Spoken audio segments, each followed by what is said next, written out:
अपनी भाषा अपनी बोली समझे जब से थी आंखें खोली। बोले तुतलाकर अटक अटक कर माने समझे वो सब आखिर। आज अंतर्राष्ट्रीय मातृभाषा दिवस है। हम सब अपनी भाषाओं से अपनी जड़ों से जुड़े रहे, यही कामना है। और इसी कामना के साथ आज मैं एक पहल करने जा रही हूँ। आप में से शायद कुछ लोग जानते होंगे कि कविताएं लिखने के अलावा मैं अंग्रेजी भाषा से हिंदी में अनुवाद करती हूँ। और इस यात्रा के दौरान मैंने बहुत सारी किताबें पढ़ी, उन्हें समझा और उन्हें हिंदी में आपके लिए आपके सामने प्रस्तुत करने की कोशिश की। एक ऐसी दिलचस्प किताब से मेरा सामना हुआ। ये बिल ब्रायसन की एक बेस्ट सेलिंग किताब है और इसका शीर्षक है a short history of nearly everything. Hindi में यह है मनुष्य, पृथ्वी और अंतरिक्ष, लगभग हर चीज का संक्षिप्त इतिहास। यकीन मानिए ये सचमुच हर चीज का संक्षिप्त इतिहास है, लेकिन विज्ञान को या विज्ञान से जुड़ी चीजों के इतिहास को बहुत ही रोचक, बहुत दिलचस्प ढंग से बिल ब्रायसन ने पेश किया है। और कहने का मतलब यही है कि एक चीज से दूसरी चीज पर, एक अवधारणा से दूसरी अवधारणा तक जितने रुचिकर ढंग से वो ले जाते हैं, शायद ही किसी और लेखक ने ऐसा किया हो। इसमें इलेक्ट्रॉन, न्यूट्रॉन, प्रोटॉन से लेकर मानव विज्ञान तक लगभग हर चीज इसमें है। इस किताब में इसमें विज्ञान सिर्फ विज्ञान के तौर पर मौजूद नहीं है, बल्कि वैज्ञानिकों की कहानियां भी हैं। और विज्ञान की दुनिया में जिस तरह की निर्मम प्रतिस्पर्धा रही होगी या अब भी है, उसके बारे में भी लेखक बहुत ही दिलचस्प ढंग से बात रखते हैं।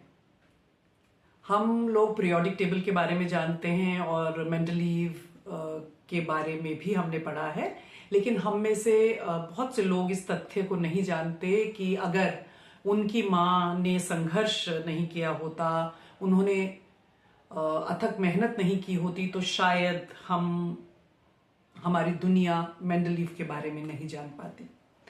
इसके अलावा एक और बड़ी दिलचस्प बात इस किताब में है, वो ये कि चार्ल्स डार्विन ने जब अपनी किताब की अवधारणा, अपनी किताब के बारे में जब एक बहुत ही प्रसिद्ध ब्रिटिश जर्नल में उन्होंने जब एक अपनी मैन्युस्क्रिप्ट भेजी, उन्होंने उसकी दरअसल अग्रिम प्रति भेजी उसको, तो जो उसके संपादक थे व्हाइटवेल एल्विन, उन्होंने बड़ी दिलचस्पी के साथ उसे पढ़ा और उसे सराहना के योग्य भी पाया। लेकिन उन्हें शंका थी कि उस किताब की विषय वस्तु जो है वो बहुत सारे पाठकों को आकर्षित नहीं कर सकेगी। उनको लगा कि डार्विन को कबूतरों के बारे में लिखना चाहिए था। उन्होंने कहा कि हर कोई कबूतरों में रुचि लेता है। एल्विन की जो ये विचारशील सलाह थी, उसकी अनदेखी कर नवंबर 1859 में on the origin of species by means of natural selection और the preservation of favoured races in the struggle for life को प्रकाशित कर दिया गया था। और उसके पहले संस्करण की 1250 प्रतियां पहले ही दिन बिक गई। तो कहने का मतलब यह है कि अगर चार्ल्स डार्विन उस संपादक की बात सुनते तो शायद हम एक बहुत बड़े क्या कहेंगे उसे, वैज्ञानिक खोज और इस तरह की अनमोल किताब से अपरिचित रह जाते। इस किताब की एक खासियत और ये है कि जब ये विज्ञान की बात करती है, पृथ्वी की बात करती है, इंसानों की बात करती है, तो अंत तक आते आते बिल ब्रायसन हमें एक संदेश देते हैं, लेकिन वो संदेश किसी भी तरीके से उपदेशात्मक ढंग से नहीं होता।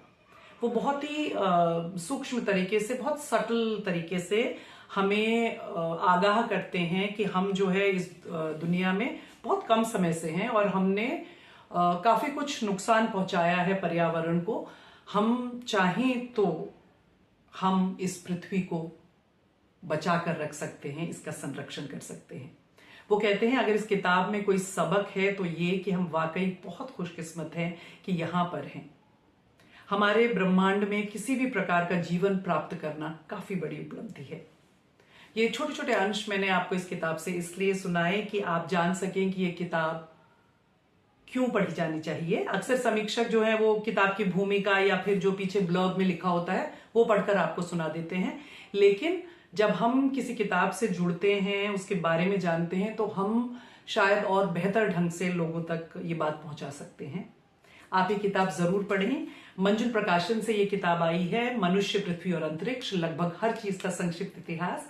इसे पढ़ें, ये आपको मुझे लगता है सभी बुक स्टोर्स में और अमेजोन में मिल जाएगी। पढ़ें और बताएं कि आपको ये किताब कैसी लगी। आपको अच्छी लगे तो और भी लोगों को बताएं और किताबें पढ़ते रहने का सिलसिला जारी रखें। धन्यवाद।